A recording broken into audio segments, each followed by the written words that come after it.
एक 15 साल का लड़का 10वीं कक्षा के अंदर पढ़ता है। उसकी आंखों में बहुत बड़े बड़े सपने हैं, लेकिन वो नहीं जानता था कि वो जिस स्कूल के अंदर पढ़ रहा है उसी स्कूल के गेट पर शायद उसकी मौत की हुई होती है। अहमदाबाद के 7 डे स्कूल का एक हादसा, ये सिर्फ एक हादसा नहीं है, लेकिन हमारे स्कूल सिस्टम और हमारे समाज की लापरवाही और हमारे बच्चों के बीच बढ़ रही हिंसा की एक ऐसी तस्वीर है जिसको अब हम अनदेखा नहीं कर सकते।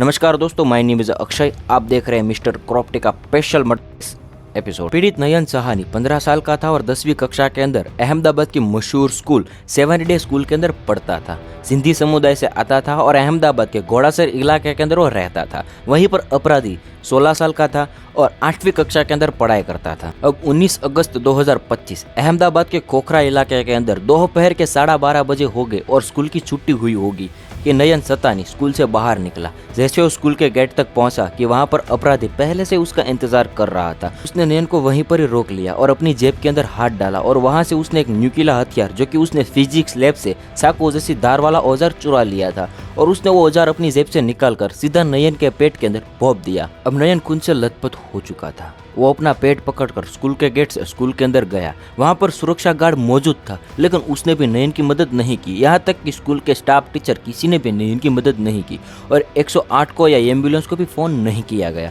जिसकी वजह से नयन के इलाज में पहले से ही देरी हो चुकी थी। अब नयन के दोस्तों ने ही एक भाड़े की रिक्शा मंगाई और अहमदाबाद के नजदीकी हॉस्पिटल सरदार पटेल हॉस्पिटल के अंदर नयन को भर्ती कराया गया। लेकिन 20 अगस्त की सुबह 3 बजे नयन वहां पर ही अपना दम तोड़ देता है और उसके पीछे की वजह यही होती है कि इलाज के अंदर देरी हो जाने की वजह से पहले से ही नयन का खून बहुत बह गया हो। अब 20 अगस्त की सुबह ही जैसे ये न्यूज बाहर आई कि लोगों का आक्रोश बढ़ गया। लोग सड़कों पर आ गए और स्कूल तक पहुंच गए, जिसके अंदर नयन का पूरा परिवार था, सिंधु समुदाय था और हिंदू समाज के भी छोटे मोटे कई संगठन यानी कि बजरंग दल जैसे कई संगठन इस रैली के अंदर जुड़ गए थे। अब पीड़ित नयन एक हिंदू लड़का था और सामने अपराधी एक मुस्लिम लड़का था, जिसकी वजह से धार्मिक विवाद भी हो गया था और जय श्री राम के नारे भी लगाए गए थे। लोगों का आक्रोश इतना बढ़ गया था और भीड़ इतनी बेकाबू हो गई थी कि उसने स्कूल के अंदर जाकर स्कूल के छोटे मोटे वाहन और बस को भी नुकसान पहुंचा दिया था, पूरी तरीके से तबाह कर दिया था।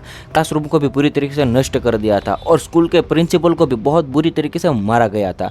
और आखिर में जाकर पुलिस वालों को इस भीड़ को काबू में करने के लिए लाठीचार्ज भी करना पड़ा था। अब इस भीड़ में से कई सारे माता पिता का यही कहना था कि स्कूल के अंदर तो ये सब पहले से हो ही रहा था। मतलब कई सारे बच्चे पहले से स्कूल के अंदर गंदी भाषा का यूज करते थे, कंप्यूटर लैब के अंदर वो गंदी गंदी वीडियो देखते थे, लड़कियों के साथ वो बदतमीजी करते थे और स्कूल के अंदर वो मोबाइल लेकर भी जाते थे और छोटे मोटे हथियार भी स्कूल के अंदर लेकर जाते थे। और स्कूल वालों को ये सब पहले से पता था, लेकिन स्कूल वाले पहले से कोई एक्शन नहीं ले रहे थे। अब जब पुलिस रिपोर्ट सामने आई तो वहां पर पता चला कि नयन और अपराधी का कई बार झगड़ा हो चुका था और पिछले 4 साल से उन दोनों के बीच मतभेद चल रहा था, छोटी मोटी लड़ाइयाँ होती रहती थी और स्कूल वालों को पहले से इस झगड़े के बारे में पता था, लेकिन स्कूल वालों ने उसके माता पिता को भी जान नहीं की और इस झगड़े का कोई परमानेंट सॉल्यूशन भी नहीं किया, जिसकी वजह से हादसा हो गया था। और पुलिस रिपोर्ट के अंदर आखिर में जाकर अपराधी का एक दोस्त के साथ चैट भी वायरल हुआ था, जिसके अंदर वो अपराधी कहता है कि हाँ मैंने ही उसे मारा है।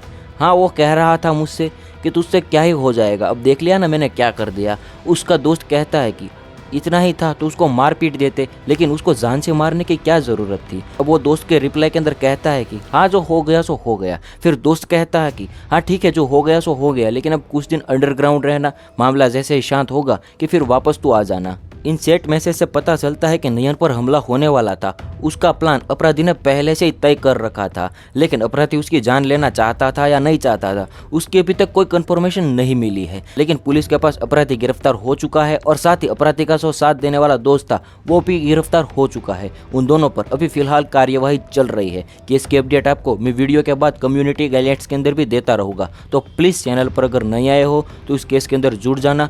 अब बात कर लेते हैं इस केस के सेंसिटिव पॉइंट की। हमारे सेंसिटिव पॉइंट के अंदर ऐसा तो कुछ खास नहीं है, लेकिन कुछ ऐसे गहरे सवाल है जो हमारे समाज पर आज भी धब्बा बने हुए हैं, वो मैं आपको आखिर में बताऊंगा। लेकिन सबसे पहले मेरे कुछ ऐसे सवाल सुन लीजिए जो इस केस के अंदर सुनना बहुत ज़रूरी है। जब स्कूल वालों को पहले से झगड़े के बारे में पता था तो स्कूल वालों ने उसका परमानेंट सॉल्यूशन क्यों नहीं निकाला या उसके माता पिता को क्यों जानकारी नहीं दी। और जब नयन उसको खून की लथपथ हालत में मिला था तब उसने उसकी मदद क्यों नहीं की। शायद वो चाहते तो एम्बुलेंस बुला सकते थे और शायद नयन की जान भी बच सकती थी। और सुरक्षा कर्मचारी जब इस घटना के मौजूदा हालत पर मौजूद था तो उसने इस घटना को रोकने की या झगड़े को रोकने की कोशिश क्यों नहीं की। इन सब का जवाब एक ही है कि आज भी हमारे समाज के अंदर रहने वाले लोगों के अंदर या समाज के अंदर वो हिम्मत नहीं है कि नज़र के सामने अपराध हो रहा हो और उसको हम रोक सके।